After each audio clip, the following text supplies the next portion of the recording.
Well, welcome to 100% LCFC. My name's Phil. Bear with me while I'm just checking everything is working. We should be streaming live onto Facebook and into Twitter and to YouTube. So if we are on there, that's great to welcome you on here. I'm being joined by Tom Hoger, who I'm going to bring pretty much straight in. We are going to be talking lots and lots of football. If you're watching out there, let us know and put your comments up. Let us know what you think. Elizabeth Peters is watching. She's already come in, so that's absolutely great. And let us know your views. So let's bring in Tom. Hopefully he should be here. Evening to Graham. Thanks, Graham. Thanks for watching. Tom, how are you? Let me just bring you in there. Evening all. Yeah, not bad. Good to be back talking about football after a different couple of weeks away from it all, and we now start to look towards Brighton after the international weekend. Yeah, it has been a strange couple of weeks, hasn't it, Tom? Excuse me. It's been strange, but I guess we are back. I think it is time now to talk about football, isn't it? Yeah, I think we've done the challenge proud over the last 2 weeks with the Cardiff and the Burnley game, and we've shown the respect he fully deserves, and we'll show that respect, as long as we continue the football club. He'll get that, but it's time now to move on back to football. What he would want. He won't want us to keep on going through, matches like we have. I think he'll want the atmosphere to be pumped up, ready for the game against Brighton, and then the home games coming up thick and fast against Watford and Tottenham Hotspurs, I think it is. Yeah, a trip to Brighton. I was just looking at the league table, Tom, and they're literally 3 points behind us. That's all. It's not going to be the easiest game to go to, although one that most Leicester fans, I think, would fancy. Maybe a City win, Tom. Oh, we did last season. We went there. Casper saved a penalty, I think, if I remember rightly. Vardy scored one. Yeah, I think we won 2-0, and it's a ground we've not done bad over the years. But yeah, we can go there and win. I don't see why not. And I think the lads will be hungry from now to the end of the season to keep on getting that winning feeling back and push ourselves as hard as we can. Tom, what's your feelings on the striker sort of situation for Leicester? Jamie Vardy's not quite been firing on all cylinders, maybe, or is it the style we've been playing? Again, one of the questions we've been putting out to people is who should be partnering Vardy? Should it be Okazaki? I thought we looked a bit livelier against Burnley in the last 5 or 10 minutes with Okazaki on. Should it be Nacho, who looked a little disinterested at times? Should it be one up top, Tom? What's your thinking on the striker role? I think for the next 2 months, I think the strikers have got the opportunity to prove themselves. Vardy, do you know what? He's not had the best start to this season. I think it's 3 goals all season so far. It's not as great ball from Vards, but probably haven't played to his strengths as much as we have over the years to him. And he really hasn't had that link-up man since we left. Well, Mahrez left. What we all knew what was going to happen. Maddison has done quite well for me. He's done 1 or 2 things. What you can see why the potential's there, playing as the number 10. But I still think we're looking for that creative midfielder off the wing to help Vardy out a little bit more. To play with him at the moment, I think Maddison's the player to play in behind him. I think we'll create more with that. Iheanacho's had a few games now, and once again, he really hasn't shown enough of that potential we saw at Man City to say he should be a regular starter. Okazaki, we know what we're going to get, and I don't think he just features in Puel's plans enough at the moment. He's into his final year of his contract, and I think he'll leave at the end of the season. If you want to now, I think the likes of Nacho, he's really got to push between now and Christmas to get himself in that team. Because if he doesn't, I can see the club definitely going out and buying a striker in the January transfer window. So you're thinking, especially for an away game, that looking to just play Vardy up top by himself, then with Maddison just behind him. I think so at the moment. I mean, it's hard to tell after the last 2 games because we really haven't played a formation that suits anyone. Not in a bad way. We've just played a solid 4-4-2 and gone out and playing our game really, or a 4-2-3-1. We haven't really concentrated on the formations and stuff. We've played football. And be honest with you, we probably look best we've done the last 2 games all season by just going out and just playing a basic game of football, looking for the counter-attack when we can, passing around not as much we have done in the previous games, but Vardy looked a bit more threatening when he's further up the pitch than having to drop into this 10 role or dropping back and trying to find the ball. We all know Vardy, he wants it on the last man, he wants to get in behind. I don't think we're doing it enough for him yet. Too many crosses if we haven't got a big man for me. Thanks, Tom. I'm going to read out some of the fans' comments. Andy Medhurst, thanks for watching, Andy, says, Vardy not getting the service he used to. David Gavin saying, I think Jamie will push on against Brighton, possibly a brace, but think Okazaki should partner Jamie. Alison Jordan is just saying hi from Newbold Verdon. Well, hi to you, Alison, from Leicester. Don Cole is saying it's definitely the style that is holding back Vardy. I don't know. That's what I think is going on with Jamie Vardy. Is I think it is the style that we're playing that isn't helping. John Lammy, Tom, come to ask you this one in a minute. I've not heard this one. He's saying, is it true that Steve Walsh is coming back? Assuming he's meaning recruitment Steve Walsh, not Super Stevie Walshy back at number 5. Although, trust me, Tom, Steve Walsh up top would be a plan B. At least we'd have a plan B. Oh God, we go back to those Elliot Walsh play back up at striker. Yeah. But you know what? It's, if I'm honest, like we said, I think we got it wrong releasing Slimani and Leonardo. I think we're so crying out for that plan B in the final 15 minutes of games. Burnley at home, I think we're crying out for a big man. The final 15, just throw some balls in the box, what we've been doing. And we haven't really had much success for it this season by putting the ball in the box as much. So, we probably are missing that target man, what Walsh should bring. Going back to the point about Steve Walsh, there is a rumour, I don't know how true it is yet, but there is a rumour the club are in talks with Walsh about bringing back him and looking at the recruitment policy and him heading up the recruitment side of thing again. So, do you know what? A lot of fans are hit and miss about because of the signings we made over the last end of his period, the Slimani, the Mendy. These are the players that were in Walsh's little black book, what he did bring out. But you've got to look at the other ones he found in Mahrez and Knockout, Vardy, Drinkwater. He's got eye for talent. I think at Everton, it didn't really work out for him because they just wanted to go and splash the cash on big name players. And probably if you look at Walsh, he's not all about that. He's finding these little gems and turning them into crystals. We've got Anthony Howard joining us as well. That's great. I've put the link in there. If anybody wants to click on the link, that'd be very good. So I'm going to bring Anthony in a moment. Andrew Smith says here, Vardy has been missing chances lately that he used to bury. He's not firing on all cylinders. Jason Hughes saying most of you who want a plan B wanted Slimani gone. Make your minds up. Jason, you're absolutely right. I did want Slimani gone in the fact that I don't know if that's aimed at me, but I definitely was not a Slimani fan. I don't think Slimani is particularly good enough for Leicester. I think we should have gone out and bought somebody better than Slimani, better than Ulloa. But if you ask my honest view is, should we have got rid of both of those two in the summer and not replace them? No, which is why if we still own Slimani, let's have him in our squad. Let's have him there as a plan B. That's my logic. Sam Perkins is saying, what do we think of Ranieri going to Fulham? Personally, it makes me cry. That's my opinion. Alison Jordan saying, love Leicester City. Favourite player is Jamie Vardy. Imtiaz is saying, I'm not sure if Puel is the right man. After the next 3 games, he will be unravelled. That's fine, Imtiaz. For my thing is, Puel has got a pass for the rest of this season with everything that's gone on. I certainly don't, unless disaster on the pitch happens. I don't really want to be discussing Puel out. That's my logic. Anyway, let's bring in Anthony as well. Hi, Anthony. Hi, is my audio all right? Because it was a bit off when I was trying to do something earlier. Can you guys hear me? We can hear you perfectly, Anthony. Hopefully you can hear us okay.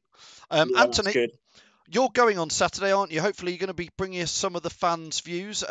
Going live from outside the ground, I'm hoping for us, Anthony. Yeah, that's the plan as long as the bus isn't late like it was at Cardiff.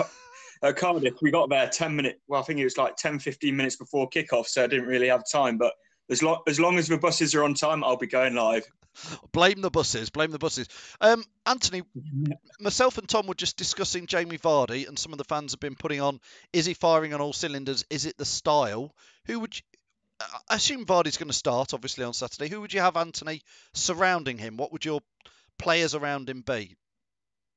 Well, I'll put Maddison behind him if he's fit, but he obviously was injured for the last game, and then he also didn't get the England call up and sort of put himself out of the option of doing that. So if he's fit, I would go with Maddison behind him, then Gray on the left and Brighton on the right. So and try and sort of build some sort of a solid base and a familiar starting lineup, because we can't just keep chopping and changes.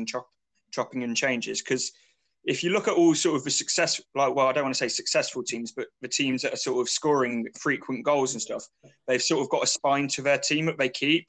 And I just think that's what we're slightly lacking at the moment, but we keep chopping and changing. I think up top, you've got a point there. Here's a question. Joanna Astley. Hi, Joanna. Thanks for watching. Bumped into Joanna at the last game and had a quick chat. She says here, Slimani and Danny Simpson would still be part of her plan B. Lots of rumours as well, Tom. Danny Drinkwater. Any views on Danny Drinkwater, anybody, in January? I mean, Go on, Tom. Oh, mate, I think we all know what we're going to get with Danny. He's got vision, and I think that's what we're lacking a little bit with the midfield. We've got in Mendy and Didi. They've done brilliant for us holding up and shearing up the ship, but sometimes you need a little bit more creativity in the middle of the park when we haven't got. I think we've got a lot, like I said earlier, it's going to be a massive January transfer window. And Puel's already said that. He understands. You've got to look at it. You're going to lose Benalawan, probably King, James. There's 3 midfielders going out the club, defender and midfielder. You still then got Ibora, Silva, Mendy and Didi. There's 4 more midfielders in the football club to still play in that position. So it's interesting to see who wants to stay and keep. Would I have Drinkwater back? Yeah, of course I would. I think we all know what we're missing with Drink at the moment. I think he would do a great job for us to, probably open up some of the teams a bit more than what we're doing at the moment. Would you agree with that, Anthony? You would have Danny Drinkwater back in January or not? No, I would disagree with that because, well, for a couple of reasons. Like, we know how good he was for us, but sitting on the bench at Chelsea for, 2.5 years now? That can't have done him any good. We'll be buying him back when he's 29, so he'll sort of slowly be starting to decline now. And it may take us at least a season to build his confidence back up. And even if we do that, he may not be the same player than we had before. And when we've got such a sort of solid midfield partnership of Ndidi and Mendy with sort of Ibora coming in there, he could end up being a player that we end up spending sort of 15, 20 million on, who ends up sitting on the bench and we only see sort of Carabao Cup games and may not even see him for that. I think that's interesting, Anthony. For me, I think Drinky would slot right back in with a lot of the team players he knows already. I think his style, we know it's fast and furious, can be. I'd be interested to see how he would blend. I like what Mendy and Ndidi are doing together, Tom, at the moment. But there isn't much dynamic midfield passing the ball through. Maddison doing that, but he's playing further up the field, Tom. So how would you blend Drinkwater back in? It's a tricky situation. I think we saw what he could do. We played him with Ndidi before, really, in the Champions League season. He played at centre mid for him, so he knows how to play with Ndidi. Be harsh on Mendy because Mendy does a fantastic job, but like I said earlier, at the moment in time, I feel we're a bit too rigid in midfield, and it's all right winning that ball back and knocking it 5 yards past across the back 4 every time, but there's times where we are crying out for a quick, 30-yard ball to the wingers who are free, and we are making so much space now with these overlapping fullbacks in Chilwell and Amati at times, or Pereira if he plays there. You've got so much pace on the wings, we should be exploiting it, and we don't, because sometimes we try and take on 2, 3, 4 more passes than we need to. By the time we've got it wide, the space is all gone, and I think Drinkwater would offer that pass what probably ain't getting. Saying that, you've got Ibora who can pass the ball on, but for some reason, Ibora and Silva can't get into Puel's plans, and maybe he just doesn't see them at the moment as the players to play that kind of possession.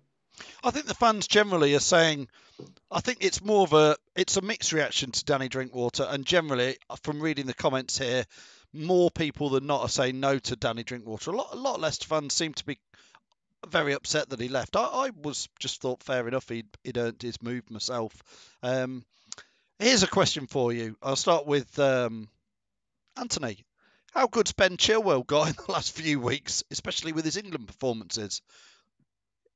I think it's sort of been a gradual sort of progression under Puel, because sort of under Shakespeare, you didn't see a huge amount of him. And then Puel put quite a bit of faith in him, which he's obviously repaid the faith with sort of how his improvements have gone. But I was reading an article the other day saying that over the summer period, he spent sort of a lot of it doing training by himself on his fitness and his crossing and stuff in a local park, which, to be fair, if he's putting the work in sort of by himself, and then for Puel to show him sort of back him with that, I think it's sort of a compliment, not just to sort of Chilwell's work rate and stuff, but for Puel to backing the youth and stuff. So I know there's still a lot of Puel out people, but they can't ignore sort of what he's doing with Chilwell and a lot of the other young players. So I think he's just like capped off a very good start to a season with an assist for England against Croatia.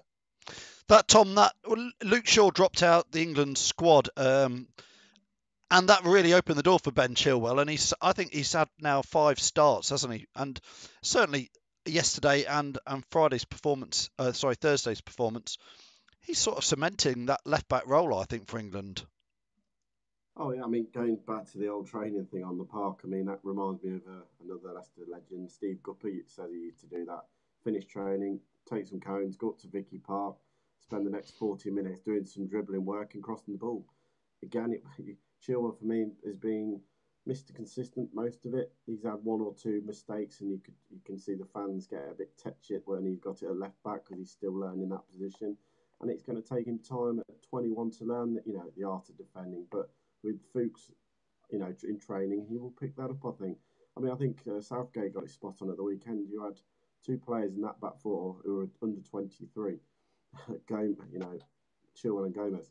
They're both young defenders. Not many managers in international football be putting under 21 players into the heart of their defence and letting them play. Pule's doing it with Leicester at the moment, letting these young kids go out and express themselves. You look at the team, Maddison, Chilwell, Gray. It's good to see these young players getting the opportunity and not just getting him sticking with them. Even when they're getting criticised or they're not having the best of games, they'll be on the team sheet the next week. That's for the players alone, gives them confidence to carry on what they're doing, even if they make a mistake, that they know they're not going to be penalised or be dropped. So fair play to Pule, fair play to Southgate. Great for Chilwell, great for Leicester, another England man who's steadying the ship and getting his foot in the door and really cementing that left back position of his own. And it's all good for us. Absolutely. Coming over to everybody who's watching, get your comments in if you can. Let us know what topics you want to talk about. We've still got just over 10 minutes left of this live show tonight, and we are literally here to discuss what you want to do. We don't come here with any script or any preparation, to be fair, as you can probably tell by watching what we talk about. But put the comments in, put your questions in, and we'll be totally steered by what you want to say. For example, here, Richard Wilson is saying Brighton needs to be given a chance by Pule too. I think, Richard, he has just started to be... It did look like he was going out into the wilderness. I was worried because I think Brighton is a shoo-in every match, but it's been interesting that the last couple of games Brighton's come back in. Need another winger in January. Go for Ryan Fraser from Bournemouth, says Ben Wellesley. That's a good shout. Good shout for a player. I'm not sure we need another winger. I think we've got a lot of wingers with Gazelle, with Albrighton, Damari Gray, and somebody called Diabate, who nobody's seen for quite a while. Anybody seeing Diabate? I thought he was going to be the new best thing since sliced bread. Soyuncu needs to play now, says Imtiaz. That's a fair shout. In fact, let's pass that over to the lads. Who would your centre-back pairing be? Let's start with you, Anthony. I think Maguire's got to be in there, without a shadow of a doubt. And then I would put Soyuncu in there until January, and then I would recall Benkovic because he's been absolutely killing it for Celtic, not just in the Scottish Premiership, but in the Champions League as well. So it's not just against sort of lower level opposition, it's been against sort of good level opposition. And I think that him and Maguire could build a really good partnership, and then Soyuncu could really push them for sort of competition. Because at the moment, we've got Wes who's there, and as much as I love what Wes has done for us, the longer he stays, I think he's going to start tainting his legacy and sort of like making what he did do sort of less rememberable, like not be what he's remembered for, and it could be remembered sort of as a clown defender kind of thing, because he's making sort of 1 or 2 mistakes every game kind of thing, and I can't see why Morgan's getting in the team anymore. I would have him round the squad sort of like a John Terry, but not in the starting 11. Fair enough, Anthony. That's absolutely your views. I think that's a bit harsh on Wes. I think Wes scores you 7 out of 10 most games. He's pretty reliable. He's still got pace. I think when you watch him, he's still got pace.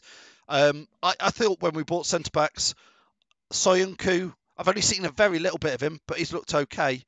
I think my jury would be out as to I'd have a centre backs this weekend. Tom, what do you fancy? We've only seen Suku play a couple of times now. Played against West Ham and looked quite steady early on the ball. A couple of rash tackles flew in, but again, he'll have to learn that he can't do that in this league. But I think Wes is getting harshly treated. Actually, if you look at the Bournemouth game, he was a bit harshly sent off. I don't think either of them were yellow cards, so I don't think he should have got a red card in that game. The Everton game, yeah, do you know what? It was stupid. He knew he was on a yellow. He didn't need to go diving in. But that, do you know what? Cardiff, Burnley, I think he's done what not many players could have done that in those two games. He's led as a captain and two performances, 7s, 8 out of 10s. I didn't think he made an error against Cardiff. I think he was spot on there, and I don't think he made a mistake against Burnley. And I think you'll see that leadership come out of him until the end of the season now. Do you offer him a new contract at the end of the season? Maybe you do one more year just to work with the kids a bit more and give them a coaching role in that heart of that team, because what we've got to think is now, as much as we don't want to talk about what's happened over the last 2 weeks, it's going to be a very, very tough season. You can't just rely on the kids to play every week. You're going to need the experienced heads in there, because there is going to be times where players are going to get emotional being on that pitch still, thinking about the chairman. So the likes of Wes and Casper are going to be crucial. Going back to the lad at Celtic, he is having a great season. But let's not do what we did with Barnes and bring him back too early. We might as well leave him there till the end of the season, let him play in the UEFA Cup, let him play regular, games, and bring him back next season ready to go to, work with Sunku and Maguire to fight for that place next year. But this season, I think it'll be Maguire to start every game, then Morgan and Johnny Evans, you haven't mentioned still, to fight it out. I think Suzuki will be in and around the players, but more in the cup games. Johnny Evans has apparently had a good international break. Didn't watch the games, but the reports were that he played very well there. Just a few more comments here from people watching. Adam is saying there's better defenders now to fill Wes's spot. It's a shame, but it's the harsh reality. Need to give the other defenders that could be there at the club for a long spell game time and time to replace him. I've seen in the comments, I can't put them all up, but a lot of people mentioning Troy Deeney they'd like to see come to Leicester, but Mark Gatwood saying Deeney no, too old, only good for dressing room, got Wes for that.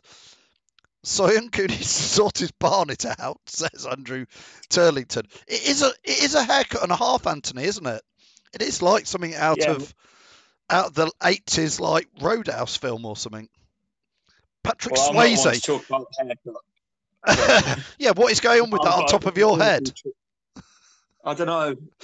My dad says it looks like the hairdresser finished halfway through and then went for his tea break. But all I can say is it looks like you've got a squirrel on your head, and Tom is hiding what's on his head. I haven't got much hair left now, so I'm honest about it, mate. So, I'm jealous of his locks of paper. You take Soyuncu's chiseled chin and haircut any day, Tom, won't we all? Johan Astley saying we need one out-and-out striker helping Vardy. A lot of people saying we need a striker to help Vardy out. A goal hanger, literally bang all those loose balls in that we miss. Soyuncu is Lord Farquhar. I'm not sure you spelled that right. A lot of people have pointed that one out. He has got an interesting look about him.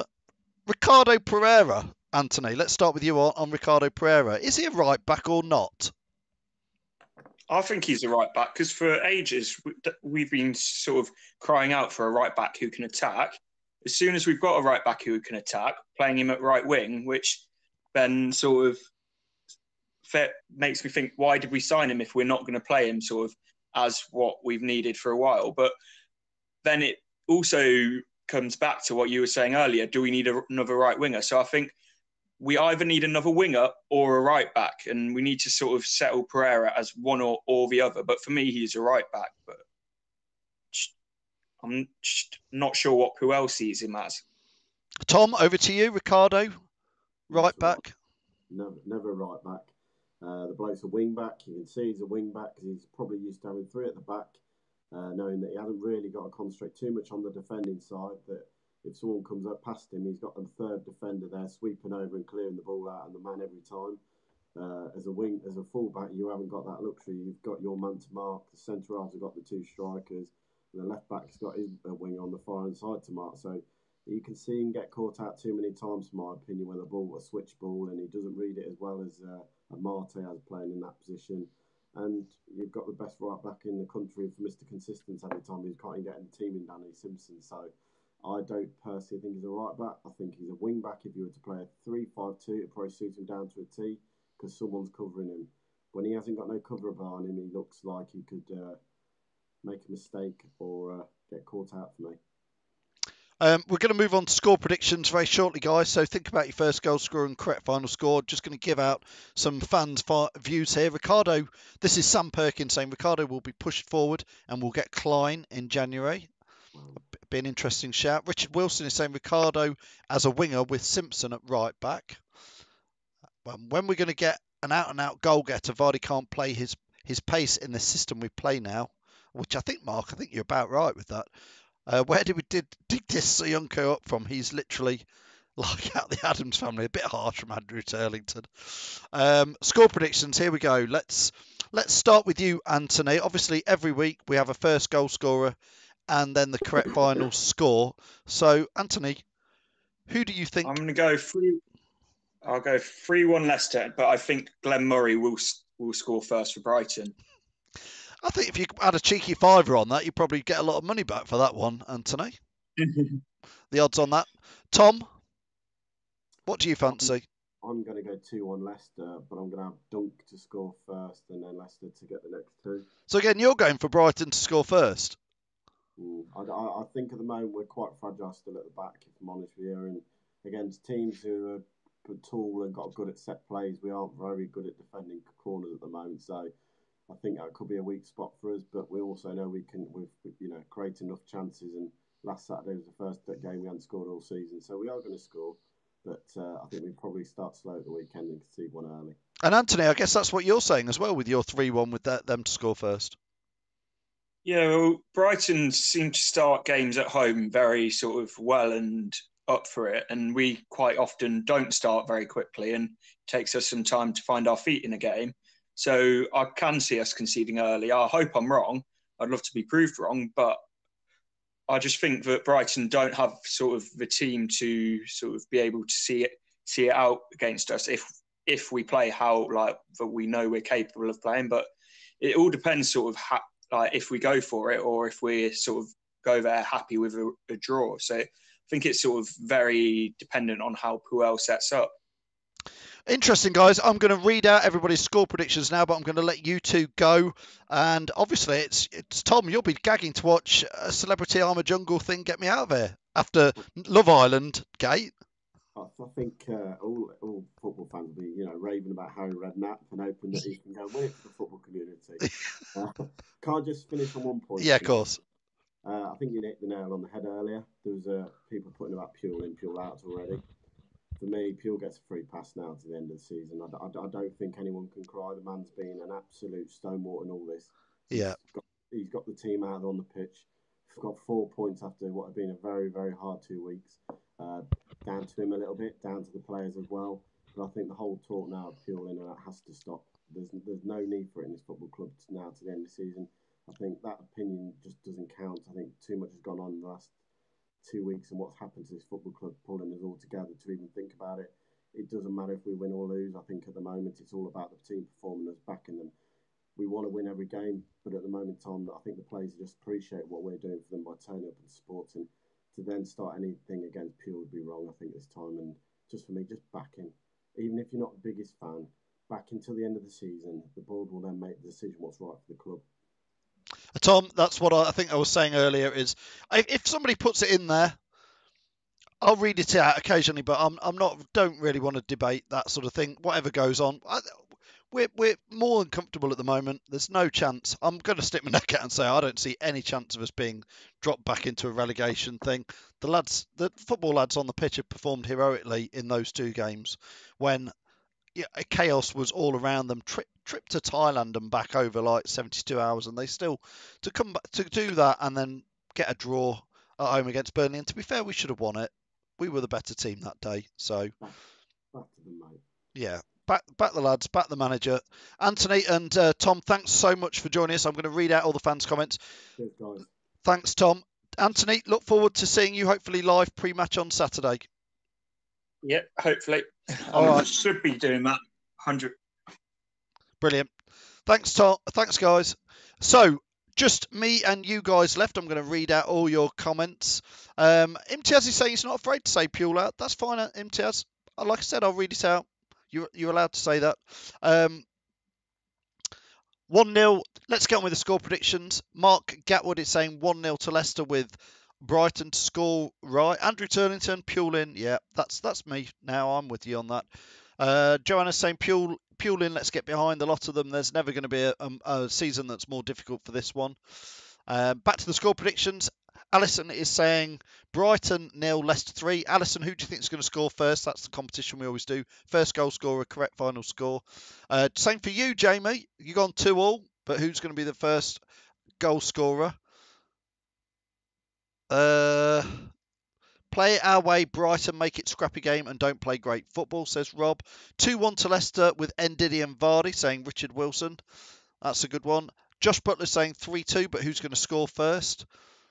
Neil Bennett is saying 2-0 to Leicester. Again, no first goal scorer. Get your first goal scorer in. And we have a couple of pizzas from our pals at Pizzas. Oh, and I should always say thanks to the guys who help us at Everard's, at ADT, at Hologram, at the Fox's Arms, at Peter's Pizzas. Johnny Evans to score a screamer, says Ben Wasley. 1-0. You never know. You never know. Damari Gray and 2-0 to Leicester, as Andy Medhurst. Sam Perkins is saying 2-1 to Leicester with Gray to score first. Mark Gatwood, a few people going for Albrighton. That'd be nice to see a Mark Albrighton goal to score 1-0 to Leicester.